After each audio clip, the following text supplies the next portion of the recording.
Let's check the latest news updates with APARNA VATS.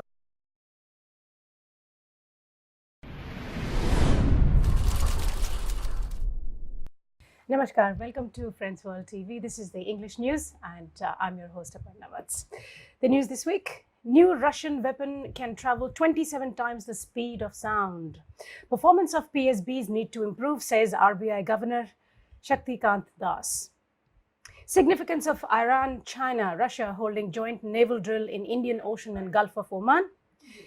J&K Pakistan resorts to heavy shelling along LOC in Rajouri. Volkswagen raises forecast for electric car production. Trump warns of carnage in rebel stronghold in Syria. We will fight China's power of gun with power of truth, says Dalai Lama.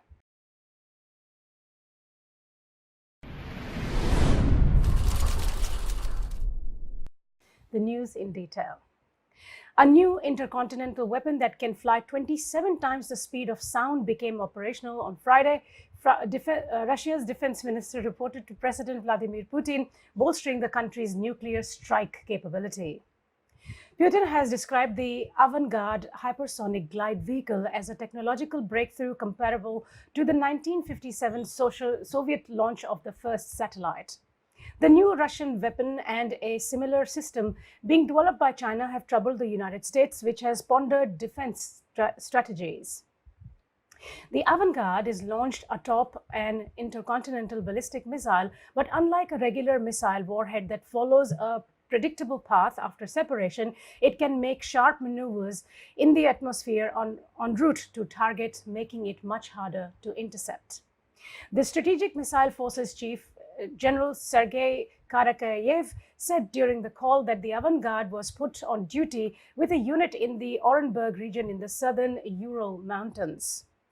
Putin unveiled the avant-garde, among other prospective weapon systems, in his State of the Nation address in March 2018, noting that its ability to make sharp maneuvers on its way to target will render missile defense useless. The Russian leader noted that avant-garde is designed using new composite materials to withstand temperatures of up to 2000 Celsius or 3632 Fahrenheit, resulting from a flight through the atmosphere at hypersonic speeds. The military said the avant-garde is capable of flying 27 times faster than the speed of sound. It carries a nuclear weapon of up to 2 megatons. Putin has said Russia had to develop the avant-garde and other prospective weapon systems because of US efforts to develop a missile defense system that he claimed could erode Russia's nuclear deterrent. Moscow has scoffed at US claims that its missile shield isn't intended to counter Russia's massive missile arsenals. Earlier this week, Putin emphasized that Russia is the only country armed with hypersonic weapons. He noted that for the first time, Russia is leading the world in developing an entire new class of weapons, unlike in the past when it was catching up with the US. In December 2018, the avant-garde was launched from the Dombrovsky missile base in the southern Urals and successfully hit a practice target on the Kura shooting range on Kamchatka, 6,000 kilometers away. Russian media reports indicated that the avant-garde will first be mounted on Soviet-built RS-18B intercontinental ballistic missiles, codenamed SS-19 by NATO. It is expected to be fitted to the prospective Sarmat heavy intercontinental ballistic missile after it becomes operational. The Defense Ministry said last month it demonstrated the avant-garde to a team of US inspectors as part of transparency measures under the New START nuclear arms treaty with the US. The Russian military previously had commissioned another hypersonic weapon of a smaller range. The Kinzhal, or Dagger, which is carried by MiG-31 fighter jets, entered service with the Russian Air Force last year. Putin has said the missile flies 10 times faster than the speed of sound, has a range of more than 2,000 kilometers, and can carry a nuclear or a conventional warhead. The military said it is capable of hitting both land targets and Navy ships. China has tested its own hypersonic glide vehicle, believed to be capable of traveling at least 5 times the speed of sound. It displayed the weapon called Dongfeng 17 or DF-17 at a military parade marking the 70th anniversary of the founding of the Chinese state. US officials have talked about putting a layer of sensors in space to more quickly detect enemy missiles, particularly the hypersonic weapons. The administration also plans to study the idea of basic interceptors in space, so the US can strike incoming enemy missiles during the first minutes of flight when the booster engines are still burning. The Pentagon also has been working on the development of hypersonic weapons in recent years, and Defense Secretary Mark Esper said in August that he believes it's probably a matter of a couple of years before the US has one. He has called it a priority as the military works to develop new long-range fire capabilities.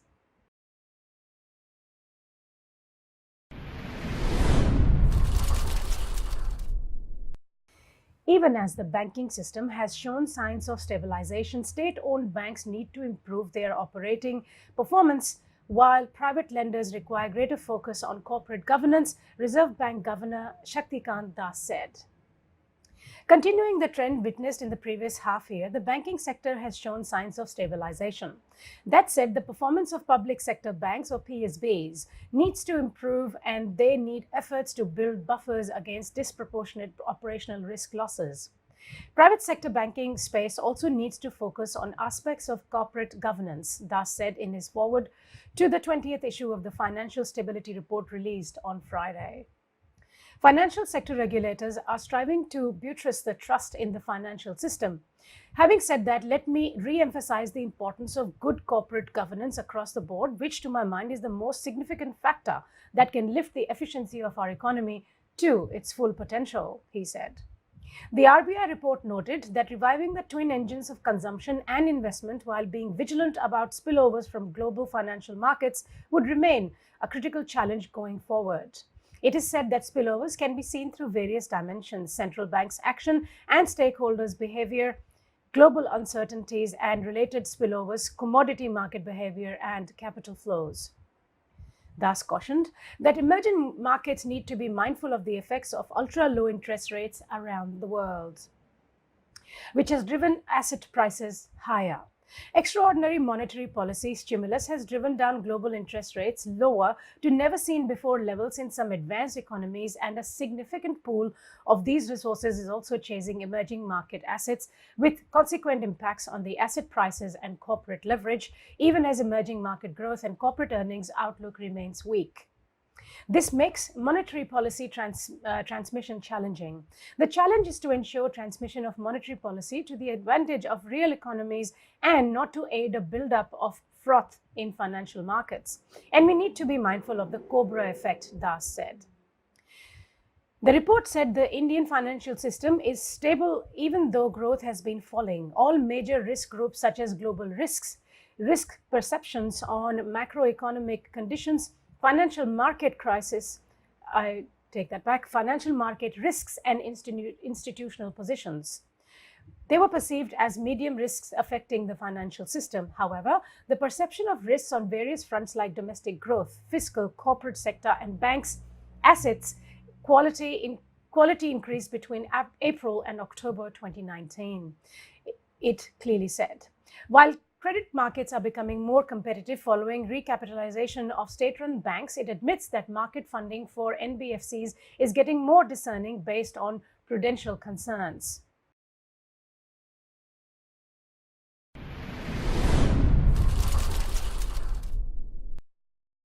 Iran, China, and Russia Friday began a joint naval exercise in the Indian Ocean and Gulf of Oman, in what is being seen as a response to recent US maneuvers in the region.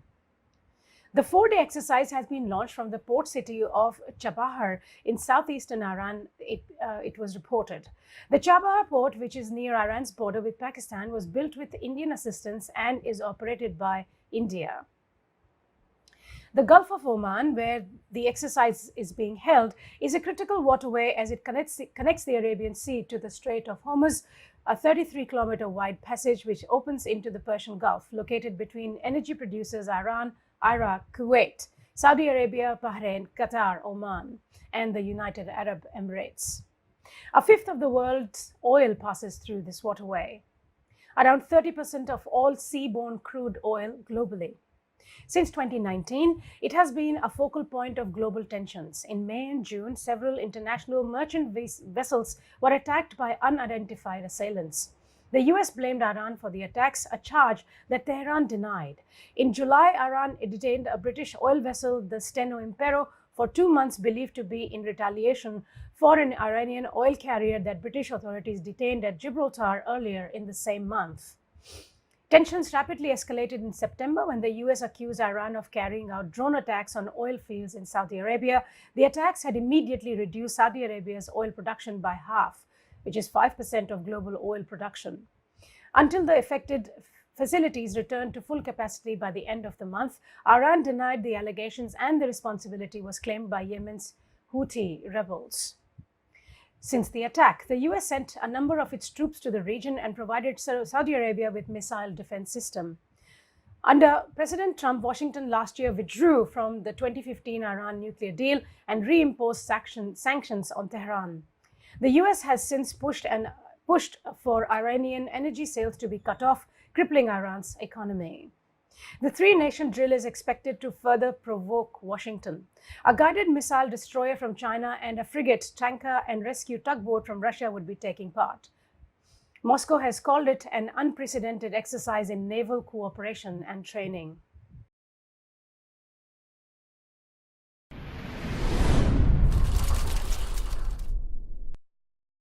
A barrack and a roller belonging to GREF, General Reserve Engineer Force, was damaged on Friday as Pakistani troops resorted to unprovoked mortar shelling and small arms fire at various places along the line of control in Rajouri district of the Union Territory of Jammu and Kashmir. Defense Ministry spokesperson Lieutenant Colonel Devender Anand said that around 1:15 p.m. Pakistani troops initiated unprovoked ceasefire violation by firing of small arms and shelling with mortars along LOC in Sundarbani sector. Indian Army retaliated befittingly, he added. Later in the evening, around 6:30 p.m., Pakistani troops initiated unprovoked mortar shelling and small arms firing in Kalal area of Nowshera sector as well. The Indian Army was giving a befitting reply, the spokesperson added. While there was no official word about damage to any property, locals have said that a number of shells fell within the premises of GREF at village Deeng in Kalal area near Nowshera. An old GREF barrack and a roller were damaged in shelling, locals said, adding there were no casualties as a few GREF laborers had gone into the underground bunker before the shells landed there. Significantly, the Pakistani shelling in Rajouri came a day after the Indian Army in a retaliatory fire killed at least 2 Pakistani soldiers along the LOC, opposite Pooch's Krishna Ghati area. Some Pakistani posts were also damaged in the firing by Indian Army, which followed unprovoked mortar shelling by Pakistani troops on the civilian population in KG sector.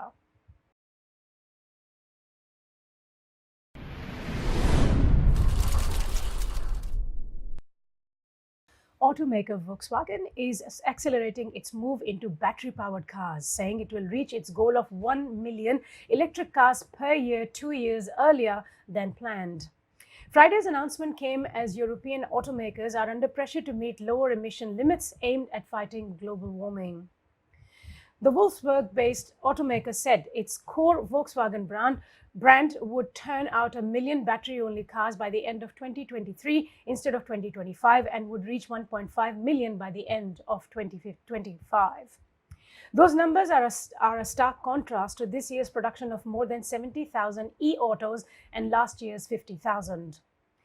Volkswagen is planning to raise its production and sales numbers by introducing the ID.3, a battery model the company says will have the low price and longer range needed to transform such cars from a niche product to one with mass acceptance. The ID.3 base model will cost under 30,000 euros or $33,500 and travel 330 to 550 kilometers on a single charge. European car makers must meet tougher limits on fleet average emissions of carbon dioxide from 2021 or face heavy fines. Analysts and car makers say the only way they can do this is by significantly increasing their sales of electrics. Carbon dioxide is the primary greenhouse gas blamed by scientists for global warming. The new limit of 95 grams of carbon dioxide per per kilometer was set by the European Union to help meet the goals of the 2015 Paris Climate Agreement aimed at limiting the global rise in temperature. Automakers are also facing regulatory pressure from the Chinese government to increase the share of battery cars and hybrids, which combine a battery with an internal combustion engine. The company showed off the compact ID.3 at the Frankfurt Auto Show in September and will start delivering it to customers next summer. It says it can make 330,000 per year and its factory in Waku in eastern Germany. Thomas Ulbrich, Volkswagen's head of electric cars, said that 2020 will be a key year for the transformation of Volkswagen. With the market launch of the ID.3 and other attractive models, our electric offensive will also become visible on the roads.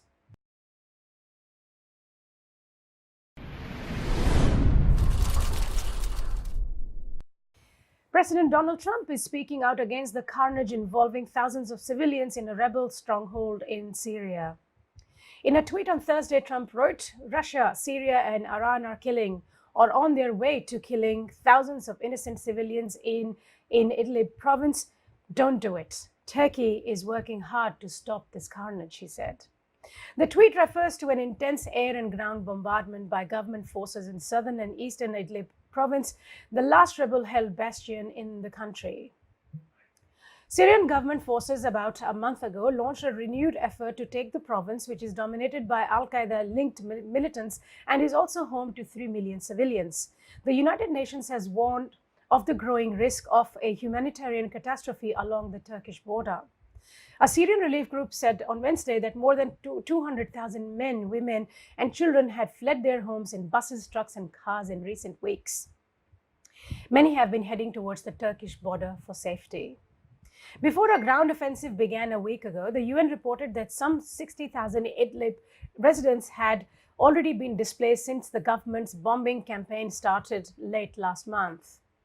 Videos posted online by activists and the opposition Syrian Civil Defense, also known as White Helmets, showed long lines of cars, trucks, and buses heading north. People carried their valuables and loaded bags and mattresses on buses. Trump also addressed the plight of civilians in Idlib in June, accusing Russia, Syria, and Iran of indiscriminately killing many innocent civilians in a bombing carnage campaign. "The world is watching this butchery," he tweeted, then imploring them to stop. Several months later, he announced he would withdraw US troops from northeastern Syria.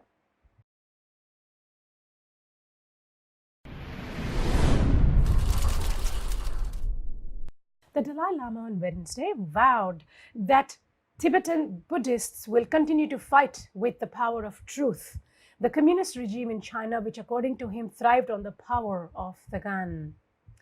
The Tibetan spiritual leader made the statement at the Mahabodhi temple in Bodh Gaya near here, the place where Buddha is believed to have attained enlightenment more than 2 millennia ago. He arrived at Bodh Gaya on Tuesday night on his annual fortnight-long visit of the pilgrim town, during which he offers discourses besides organizing the Kala Chakra initiation ceremony. A survey conducted 3 years ago has shown a massive rise in the number of Tibetan Buddhists in China. "We have the power of truth, while the communist regime in China has the power of the gun," the Dalai Lama said. The Buddhist monk, who is also recipient of the Nobel Peace Prize, paid glowing tributes to ancient Indian education system and its emphasis on non-violence, compassion, and democracy. Citing the example of the Nalanda University, the ruins of which lay less than 100 kilometers away from Bodh Gaya. "As social animals, we cannot do without compassion. It is a virtue essential to achieving mental peace. The world is reeling under violence, often in the name of religion.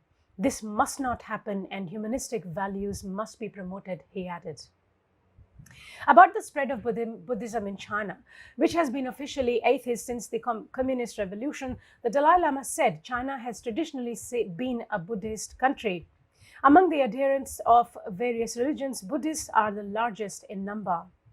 Moreover, many citizens of China are practicing Tibetan Buddhism, and its universities have a large number of Buddhist scholars, he added. The Dalai Lama had sought asylum in India in 1959 after he fled his homeland in the wake of repression by the People's Liberation Army. Massive security arrangements are in place in the temple town, which will remain till the conclusion of the Dalai Lama's 14-day long stay. His tour here in January last year was rocked by a low-intensity bomb explosion at the very venue where he had delivered a discourse a few hours ago. The Dalai Lama on Wednesday vowed that Tibetan Buddhists will continue to fight with the power of the truth, the communist regime in China, which according to him thrived on the power of the gun. He arrived at Bodh Gaya on Tuesday night on his annual fortnight-long visit of the pilgrim town, during which he offers discourses besides organizing the Kala Chakra initiation ceremony. His tour in January last year was rocked by a low-intensity bomb explosion at the very venue where he had delivered a discourse a few hours ago. Well, that's what we have in news this week. I'll be back next week with more. Namaskar.